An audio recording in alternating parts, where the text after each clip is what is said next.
Well, hello, friends. Trisha Goyer here, and I am here with Sara Ella, and we're going to be talking about one of her books that I am like literally probably 45 minutes from finishing. If I get a minute to finish it, it's so good. We're talking about the Wonderland Trials. But first of all, Sara, why don't you just tell us a little bit about yourself? Absolutely. Thank you so much for having me today, Trisha. I just am so excited to be here. So, I am the author of The Wonderland Trials and The Looking Glass Illusion, which just Yes. released from Enclave Publishing. Wait. Hold it back up because I haven't seen that one yet. Oh my gosh. Oh, that's going to be so I'm good. This is a completed duology, so you don't have to wait. You can binge read them right now. And then I have four other books with Thomas Nelson, and that's the Unblemished Trilogy and Coral.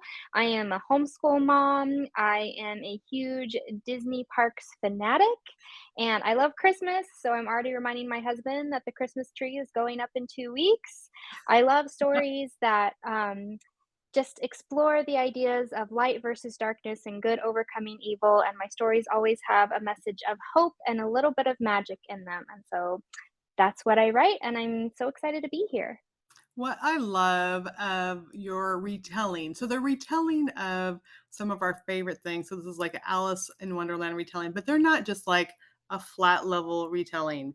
There's so many layers. And just when I thought, I'm like, okay, I understand what's going on, there's like this other layer revealed. And then there's the spiritual thread that is woven in oh so gently. And I'm like, this light versus darkness, this queen versus the True King. I mean, all these things are in your book. So, why did this genre initially just capture you? You talked about Disney Parks fanatic, that where you can kind of share who you are, share faith through these retellings. I've always loved fairy tales. I grew up going to Disney parks, and story has always been a huge part of my life, especially going to the movies. I think there's just something so magical about going and sitting in a dark theater with your bucket of popcorn and getting to see a story play out on the screen. And so, because I'm very visual, when I'm writing my stories, I imagine them very visually. And fairy tales have just always been kind of that predominant Mhm. story in my mind because fairy tales have happy endings, and my tagline, kind of my brand, is that happily ever after is never far away. And that's true for us as Christians. We know that no matter what we're going through, that we always have that happily ever after to look forward when we know Jesus. And so I love fairy tales because in reality, I believe the Bible is a fairy tale, except for Mhm. it's true and it all really happened. And there are sword fights and there are wars and there are princes and kings and saving the princess and all of these kinds of things that we see throughout the Bible. And so I think it's just natural as Christian authors that we gravitate toward those types of stories. And so that's part of why I write those types of stories, I think, because the Bible is really our ultimate inspiration. Yeah, it's so good. And I think that, even people that maybe wouldn't read a Christian novel, like, oh, I don't want to read a prairie romance, or I'm not going to read this historical novel, they will get captured by this. It's interesting. They're familiar kind of with the story like Alice in Wonderland, but then you're able to take them on a journey where they're asking questions. What is truth? What is lies? Who can I trust? Do people have alternative motives? Like, what is real and what is not real. I mean, there's so many things going on, but it gets us to think about who can we trust in our lives? Who is trying to help us? Who is trying to hurt us? I mean, there's so many things, even as I'm going through the Wonderland trials, I'm picking up on these things. And I think so many times as readers, they might just be caught up in the story, but then they get to think of their own lives and think about their relationships and think about, people who have sacrificed or done things for them. And I think we're able to carry people along and share truth in a way that sometimes they wouldn't go to a church, turn on the Christian radio, but we're able to share that. But again, there's twists, there's turns, there's interesting things happening where they're caught up in the story. Right, exactly. And I think we see that even just in obviously the authors who inspire us, like C.S. Lewis or J.R. Mhm. Tolkien. And I think we all just want to tell a good story, but in the end, our faith just kind of naturally is woven through. Yeah, so good. Okay, so tell me about your writing journey because you're talking about a mom, and I know I'm a mom balancing the writing and the kids too. But how did you go from like dreaming of this to now you have these books in print? Yeah, so I started off being a book blogger. I reviewed books and I thought, well, cool. I didn't know publishers give free books to people who review them. And that sounded like the coolest thing ever. I'm pretty sure way back in the day when I was a book blogger, I probably reviewed one of your books at some point, though it's been so long that Yeah. I wanted all the free books. I would take any book. I would take an Amish book. I would take a fantasy book. I just wanted all the free books because that Mm, felt like the coolest thing ever. And so I started doing that and falling kind of in love with books. And it was when I read Shannon Dittamore's Angel Eyes that was mm. published through Thomas Nelson, and they started kind of exploring that YA genre that I thought, oh, maybe I can be a Christian author writing this type of stuff for a Christian publisher. And so it was Shannon who had written on her blog or her website somewhere that when she was brainstorming her story, it was when she was up at night rocking a colicky baby. And I Mhm. was nursing a baby at the time. I was, stay at home mom, still am a stay at home mom. It looks a little bit different now because I've got a teenager. But I thought, well, if she can do that and be a mom, maybe I don't have to wait. Maybe I can do both. And so it was really that kind of pushed me and propelled me to move forward with pursuing my dream. My mom had always put her dreams on the back burner for us Mm. kids, and she always just kept saying, "Someday I'll get to it. Someday I'll get to it." And she just never did. And so I wanted to be able to do both. I wanted to be able to have my dream of being a mom, but also have my dream of being a writer. And so that's really what propelled me, and then I started entering contests through ACFW, which is American Mhm. Christian Fiction Writers, for those who are watching and aren't familiar with it. And just getting feedback from those contests, and attended my first ACFW conference and met with some agents, started pitching my book, got an agent, uh, and then about 6 months after that, I got a offer for my trilogy, So and cool. from there, it just has kind of continued to progress, and God has been very good and gracious to me. I love that. You know what I love too is I think sometimes we think like we need to wait because we need to give all our attention to the kids. And I know sometimes I feel guilty. There's going to be those long days when I'm like, can you just go buy Taco Bell because I'm not going to be able to make dinner tonight because I have a Right. book due. But also they get to see us following our dreams. They get to see God using our talents and gifts and creativity and imagination. I take my kids on trips. I think you had one of your kids or multiple kids at a conference at the Mhm, Realm Makers mhm. conference. And so it's amazing to see like they get to see a bigger world of mom following her dreams and using the things that God gave her. And I think that's been amazing and it's a benefit to them. I think sometimes we think we're doing it for them when we just like, oh, I can't do this yet. But instead we're they kind of miss out if we're not willing to take these steps of faith. And our kids get to see the ups and the downs of these steps of faith, but they also get to see God showing up over and over again. Right, I 100% agree with all of that, especially my teenager. She kind of comes with me to every event Mhm. now, and it's just been cool to see her kind of see that she can pursue her own dreams and still be a mom, which she wants to be someday. So it's exciting, and I've enjoyed it very much. I love that. And so I remember 3 years ago, I saw you the first time at Realm Makers. I'm like, "Who is this?" And I bought books. In fact, they're in my daughter's bedroom over there, but, like, it's so exciting to see that I know that there's books that I can buy and hand over to my teenager and know that they're gonna be interesting and exciting, but also clean and safe for them. And I think so many people wonder if they're looking for books for, even preteens and teens or other family members, they don't know what to get. So Sara Ella's books are excellent. They will love them. But also, I know like having kids yourself, do you think that influences the type of stuff that goes into your books? Oh, 100%. I think even just in the past several years, I've even grown a little bit more in what I will allow myself to read and what kind of books I keep on the shelf. Because I'm having teenagers who are now coming into my room and wanting to pick books off my shelf. And so I have to be even more cautious and more aware and have even better discernment. And so it absolutely affects what I'm writing. I want what I'm writing to not only be okay for my children, but also something that my parents would be able to read, because there's both there. and also to just glorify God. Like everybody has their own convictions, and sometimes people's convictions are going to be a little bit different. For me, I want whatever I'm writing to be glorifying to God, and if we are portraying sin in our books, because it's not like we don't portray sin in our books, but we need to portray it, I believe, in a way that shows that there are consequences for Mhm. that sin, and not portray it in a positive light. I always say that my books are all about that kiss. I love that slow burn leading up to that first kiss moment, and then anything after that, I just kind of leave to the adult fiction if they want to explore it, because teens, where I'm just dealing with teenagers here. The first kiss, like that's enough for me. So I think it's important to make sure that we're providing those safe spaces for teens, because I go into a bookstore and I'm so behind on my reading now with being an author that my teen daughter's like, "Can I read this book?" And then I'm having to like look it up online and figure out, is this an okay book for my kid to read?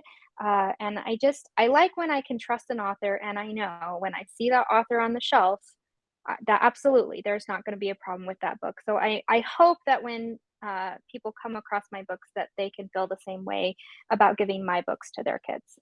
Yeah, so good, and they are labeled young adult.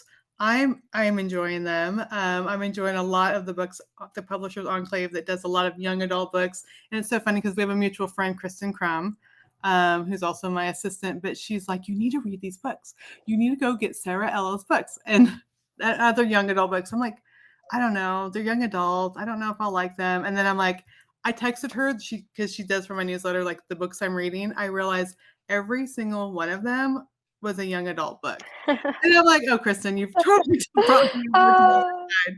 So it's not like, and there's so much depth. I don't know. I thought maybe they would just be too simple or the storylines would be too simple. No, I mean, they're complex storylines with interesting characters. I mean, especially your characters, the levels of how you have like Alice and the Cheshire Cat and the White Rabbit. Like, I mean, the characters that you created for these are so interesting. Like, there's nothing boring or stereotypical. In fact, I've been impressed with young adults. I think because young readers, I don't know, you have to capture their imagination more. I don't know, but they seem to be even a level higher.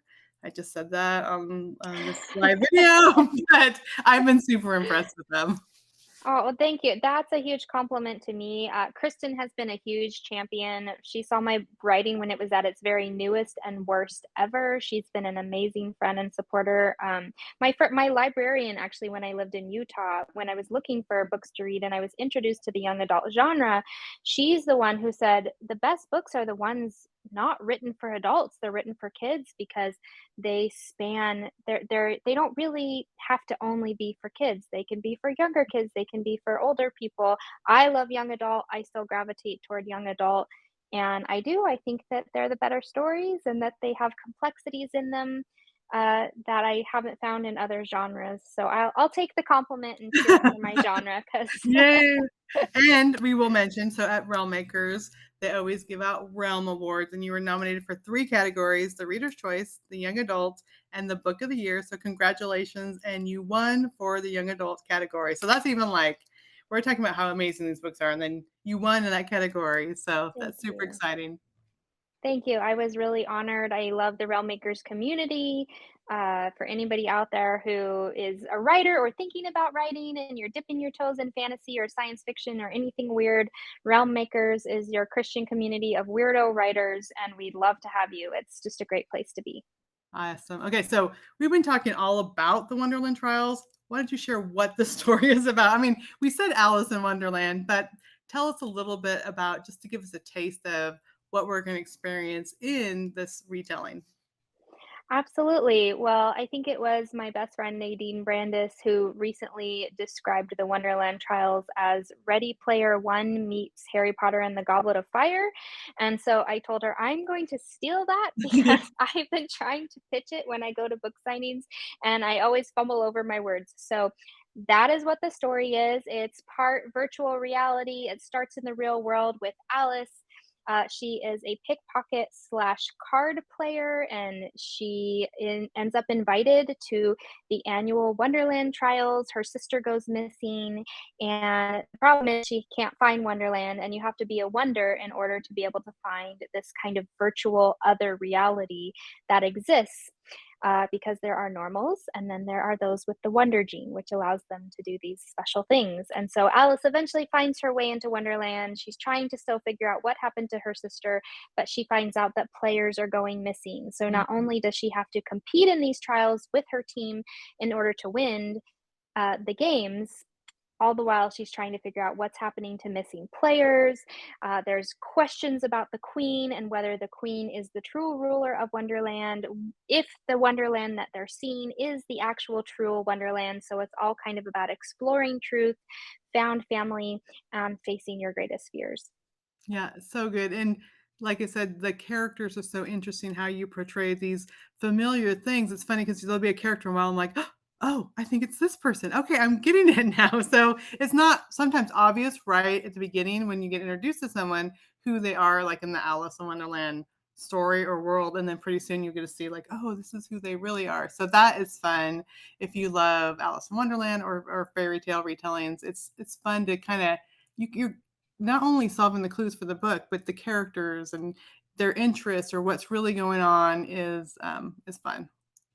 Awesome. I'm so glad you're enjoying it. And I'm a huge fan of Easter eggs. So any little Easter eggs or references I can put in my books always end up in there. I love that. Okay, so we you talked about okay, the Wonderland Trials. This is the one I've just almost finished. I'm like, I'm so close. But book two, tell us a little bit about that without giving away too much about book one, because I don't want to know. Like I don't don't Yes. spoil anything, but just tell us how it continues. Well, you know that in the Wonderland Trials, since you're reading it, that there are 4 trials. Mhm. Uh, book 4, not book 4, trial 4 is the heart trial. And so book 2 is all about the heart trial Okay. and Alice and her team trying to pass or win the heart trial, all while trying to find these missing players. There's a question raised in book 1 about who the real ruler of Wonderland is. Mhm. And so that is very much explored in book 2. And that's probably as much as I can say without spoiling it. I know, it's so funny because I don't even like reading the back cover. Like, I wanna pick up a book and just enjoy it because if I read the back cover, I'm gonna know. Like, there's gonna be enough there that I'm gonna know what's gonna happen, and I don't wanna know. So I don't even read the Right. back cover. When I buy it, I look at the recommendation, like, I know people recommending it. I don't even read the description. I'm like, buying the book and I'm starting the book because otherwise I'll have it figured out, and then I miss the fun of it. So I didn't even look at the back cover. I'm just like, we're jumping into the Wonderland trials. Oh, yay, I love that. Yeah. And what I love about Alice, or Ace is her nickname, is she plays a card player, but I am such a board game and game player. Our family, we have so many games. We meet new friends, and I'll be like, within probably 10 minutes, I'm like, do you like games? Do you like to play games? And so that's the fun part of it too, that there is games going on, there is plays going on. Sometimes I don't even know when plays are going on, and there's a bigger game going on. Anyway, it's fun because that's another element that I really love is all about the game and playing and having that. I don't know. For me, board games, I'd rather go do a board game or a card game and sit around the table and get to connect with people than like going to the movies or watching a movie together. It just is a funner experience, more interactive experience. We're a big game family. The Wonderland Trials or actually, the Looking Glass Illusion is dedicated to 2 people. It's dedicated to my daughter, Maddie, who's the inspiration for Maddie Hatter, and it says, "To Maddie who loves games," because she's always our game champion. Like every Friday night, "We're having family game night, right? Like we're gonna play a game." And so she always gets us to play games, and we love games. I'm very competitive. And then the second person that Looking Glass is dedicated to is my friend Janelle, who actually taught me how to play chess, which I really needed the Mm. knowledge for because the second book is very much based on the game of chess. Oh, very cool. And I don't know very much about chess. That's like, I'm like, this is too Yes, complicated it's for me. very complicated. Let's get out some of these other board games and I can get these. Let's get out Wingspan. I love There you Wingspan or go. Ticket to Ride. Let's get those games. So cool. Okay, so the second book, what's the title of it? The Looking Glass The Look Illusion. okay, The Looking Glass Illusion. Okay, awesome. All right. I want to hear about your other series too.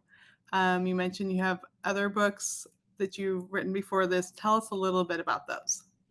Absolutely. So my debut trilogy is the Unblemished trilogy. It's 3 books. It's a portal fantasy. It starts off in the city of New York, following this teenage girl named Eliana, who has a birthmark covering half of her face.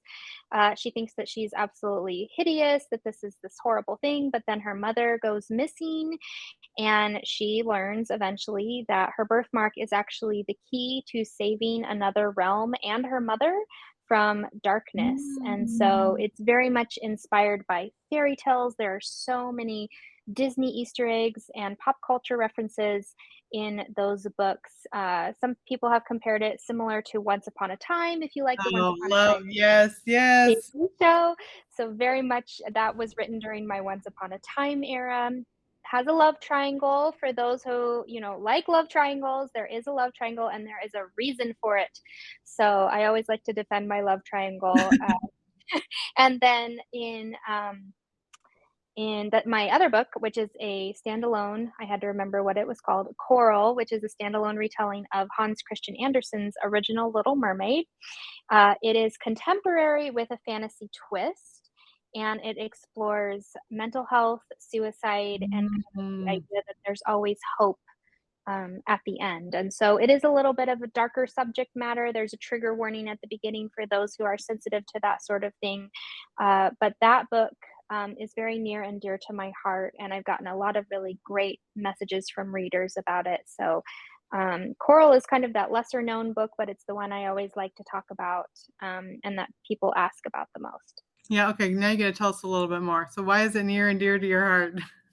Coral is very near and dear to my heart because it explores trauma, and I have gone through some past trauma in my life, and so it's very personal topic to me. I think it's really important that as Christians we're able to talk about these things, because I think sometimes we tend to feel like we have to kind of plaster on a happy face and be fine and be okay, and when people ask us if we're okay, we just say that we're fine, because we know that, the joy of the Lord is our strength, and that's absolutely true. But it's also important to be able to talk about how you're feeling, to be talk about the things that hurt, and the hard things and the grief things with other people, because that's why God gives us people, is to come alongside us and walk us through those dark times. And so that's why Coral is very important to me, because it was kind of like my own coping journey writing it, and remembering that it is okay to talk about these things, and that God has put people in my life for a reason,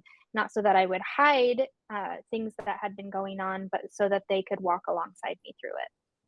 So good. And I think so many times, like, yes, definitely, we're writing books for the readers, but I think God does so much in the stories through like healing or revealing truths to us, or like, oh, this is what this book is about. And it's just amazing because I wrote a number of books on adoption and adopted families as God was drawing our hearts to adoption. And it was like looking back, I'm like, now I know why those themes were there. And loving someone, and dealing with people from trauma. Those were in my books, and then we felt God calling us to adoption, because I think that so many times He's working in us, He's working in our hearts, and then the readers just get a benefit from kind of what Right. God is doing in us. Oh, that's beautiful. I love that you were able to experience that too. Yeah. Okay, so I have to ask, what are you working on now? I have another 4-book contract with Enclave Publishing. Okay. It's 4 books all set in the same world. I can't say too much about it except for that each book is a mashup inspired by a story from classic literature and one of my favorite fairy tales. So I am Um, really excited about that, and the first book comes out in 2025. So we can't even know anything, because I know now that I'm doing a book with Enclave, like, you can't say the Mhm. title, you can't say anything about the cover, like, Yep. they are. Yep, our marketing director will get on us. Uh-huh, but it's so good because then it's exciting, then people are like, "Okay, I'm gonna be watching for when Sarah's gonna be able to be able to share," and so it is fun, to be able to do that. So one interesting fact, my I was, like, researching on Ancestry, and my, like, 4th time or 5th time great-grandfather was in the town and went to the college where the Grimm brothers taught. Oh, And so wow. he started that college the year after they retired. But I'm hoping like it was the same town, like the same Mhm. university, like maybe they knew each other. So I That's think kinda that's cool. so cool. So I'm like, I want to know more about that. You might have a story there. There is a story. We'll see. Yeah, that's a good idea. I'm gonna take notes to myself to write, go research that more. But yeah, I love any of the classic fairy tales, and when the classics, not the Disney version, they're so much darker and stranger than anything that we see on the Disney version. Oh, 100%. I listened to a podcast that used to be called Disney Story Origins. Now it's called Cinema Story Origins. And he basically compares the Disney version to the original version or versions, because sometimes there's multiple versions. And it's really fascinating. It's a really well done podcast for anybody who's interested in fairy tales. You have to check that out. So I was doing for homeschool, we did King Arthur, like the original Mm. King Arthur. It was so confusing. I was like, I think we needed an edited version because it would jump around and then these really strange things were happening. And I could see how there was the minstrel going around and singing stories because all of a sudden it would jump to something completely different and it wouldn't finish the story. It was, yeah. So sometimes those original ones are like really hard to comprehend. So Oh, for sure. I appreciate the people that, that kind of make the story more applicable to today. And for those of us who just need like one simple storyline with one simple theme, yeah, it's completely different. Absolutely. That's part of why I love to do fairy tales, is because then I get to kind of simplify and make it my own. Right, I love it. Okay, so one question I love to ask as we're nearing the end of our interview is what are some Christian novels that you've enjoyed? I love Redeeming Love. Anything by Francine Rivers is always a favorite of mine. She just has a way with words and a way with storytelling. Nadine Brandis's Out of Time series, fantastic Christian dystopian series for teens or adults. It's kind of like in the middle there because I think the main character is 18 years old. I absolutely have loved anything by Karen Kingsbury. Mhm, Denise Hunter is a big one that I've loved for romance. Liz Johnson, fantastic contemporary romance. Jennifer Dybel, if you like historical novels set in Ireland. yes. I could just go on and on all day. I love all different genres, all different Christian writers. I'm rereading Nadine's Out of Time series right now, and just I am loving it so much. I am listening to Romanoff on Audible. I stopped it to listen to yours, but don't tell Nadine that I stopped hers to listen to yours. But yeah, I always probably have like 5 Audible books, but I could Mhm. just pick it up wherever I go. Yeah, it's pretty fun. That's a really good one. Yeah, there's so many great books out there. Yeah, and it's so fun that we can like stuff in different genres. We don't have to just like young adult or just like historical romance. We could try these other things. And I've just been like, I think the more I try things, the more I just like, oh, I like this too. And oh, but I still like this. And so we just are growing and expanding as we read. And it's so fun to hear you say Francine Rivers is a plotting partner of mine. So I've got to I plot love that. with her. So it's been great. And then Jennifer, I've known her for years. I knew Jennifer before she was even writing. So, and one of the most recent books I finished was a novel proposal by Denise Hunter, which if you haven't Oh, read that awesome. yet, it's excellent. So all the stuff I haven't. you mentioned, I'm like nodding along. I'm liking the stuff that you said. So yeah, great. So Awesome. Sarah, now where can people connect with you if they want to sign up for your newsletter or follow you on social media or find out more about your books? Where can they go? I always say one stop shop is go to Instagram, because you can go to the link in my bio and it has all of my important links in my bio. You can subscribe to my newsletter from there. You can find out more about my books. You can visit my website, which is saraella.com. If you don't have Instagram, I'm Sara Ella on Facebook, and you can kind of find your way around there too. But Instagram is where I post most often and spend most of my time on social media. All right. Well, thank you for being here. It's great. And I'm going to be going and finishing your book tonight as soon as we're done. So I can't wait. Then I know book 2 is out, right? I Yes, can yes, go it's just out. jump over to book 2. Okay. That's And that's exciting. dual point of view, so if you're listening to the audiobook, it's got the male point of view for the audiobook as well. Oh, chess? Yes. I really like him. And when she anyway, I was gonna say when she's mad at him, I'm like, "No! Stop being mad at him." That'll be good. All right, well, thank you so much. Thanks for having me today, Trisha.